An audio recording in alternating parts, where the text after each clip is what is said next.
Ashama akkam jirtu hordoftoonni YouTube channel kootii bakka jirtan ittiin nagaan keessan haa baay'atu. An Boonsaa Addisuu Guuteen jedhama. Na waliin tura. YouTube channel kana subscribe godhaa. Viidiyoowwan haaraa argachuufis mallattoo beelii yookaan bilbilaa banaa godhaa. Haga xumuraa sagantaa keenyatti nu waliin turan isiniin jedha. Kan isaan dhalatan Wallagga Lixaa iddoo Boojjii Dirmajjii jedhamudha. Gooftaa Yesuusiinis mucummaatti fudhatanii barumsa guyyaa sanbataas baratanii amantiitti jabaatan. Ijoollummaa kootii jalqabee waldaatti tajaajila ijoollee keessatti gurmuu kwaarii keessatti tajaajilaan guddadhe jedhu. Isa booda umuriin isaanii 18 yeroo guutuu waggaa tokkoof leenjii barsiisummaa fudhatanii magaalaa Najjootti barsiisaa ta'anii qaxaraman. Yeroo sanas guyyaa sanbata xiqqaa fi sanbata guddaa tajaajila isaanii itti fufan. Lubni bal'inaa sarkaan haaluma kanaan waggoota 14f itti fufan. Achumaanis bara 1957tti hanga bara 1958tti kolleejjii barsiisota Adwaa Tigraay keessatti argamutti leenjii barsiisummaa fudhatanii gara Najjootti deebi'an. Bara 1962tti gara magaalaa Naqamteetti jijjiiramuun barsiisaa ta'an. Bara 1965tti mana barumsaa Macaafa Qulqulluu Naqamteetti barsiisaa ta'an. Bara 1966tti immoo magaalaa Finfinnee dhufuun mana barumsaa Seeminarii Makaana Yesuusitti waggoota 4 fi barnoota teewooloojii baratan. Akkuma barumsa isaanii seeminarii fixaniinis gara magaalaa Naqamteetti deebi'uun tajaajila isaanii itti fufan. Yeroo sana egaa wallaansoo cimaan qaama mootummaa Dargii dabalatee namoota waldaa keessaatiin illee qorama guddaa keessa turan.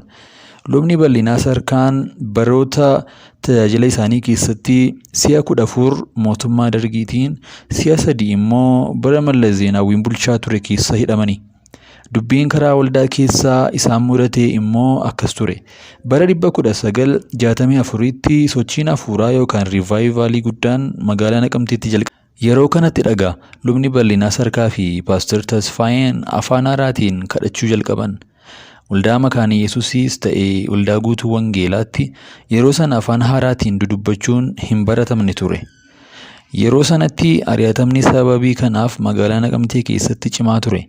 Akkasumas magaalota biyyattii tokko Finfinnee hawaasa dabalatee sochiin hafuura qulqulluu jalqabee ture. Egaan lubni bal'inaa sarkaa fi Paaster Tasfaayeen dargaggoota hafuuraan guutaman muraasa waliin ta'anii kadhachuu isaanii itti fufan. Yeroo gabaabaa gidduuttis 30 ta'an. Yeroo kanatti waldaan sochii kana dheekkamuun luba bal'inaa sarkaa fa'aa adabde. Isaanis mana kireeffachuun kadhachuu isaanii itti fufan.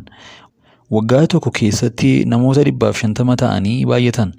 Haaluma kanaan waldaa tajaajilaaf bu'aa isaanii arguun sochii hafuuraa akka amantii addaatti fudhachuun isaan adabuun ishee hubatamee deeggarsaa fi gorsa luba guddinaa tumsaatiin gara waldaatti akka deebi'an taasifame.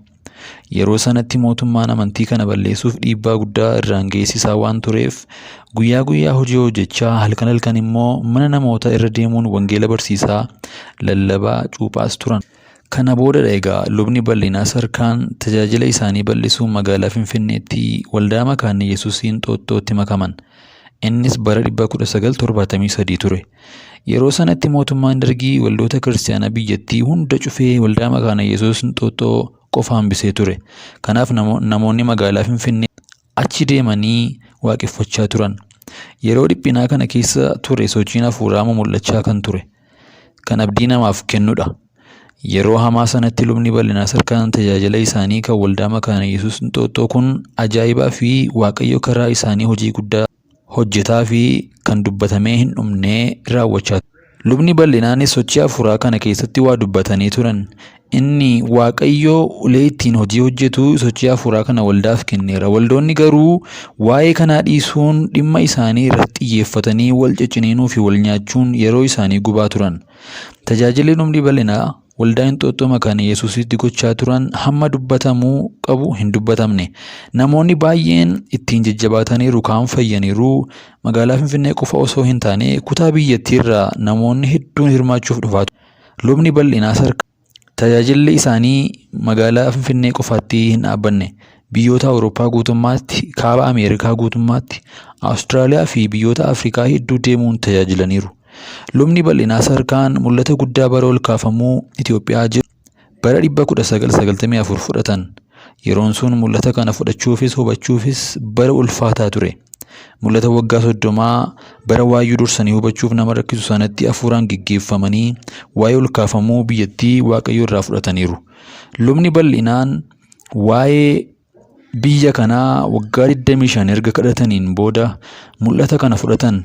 Ol kaafamuun biyya Itoophiyaa waggoota 13tti qoqqoodamuun amma bara 10 isa lammaffaa keessa gara dhumaatti argamna.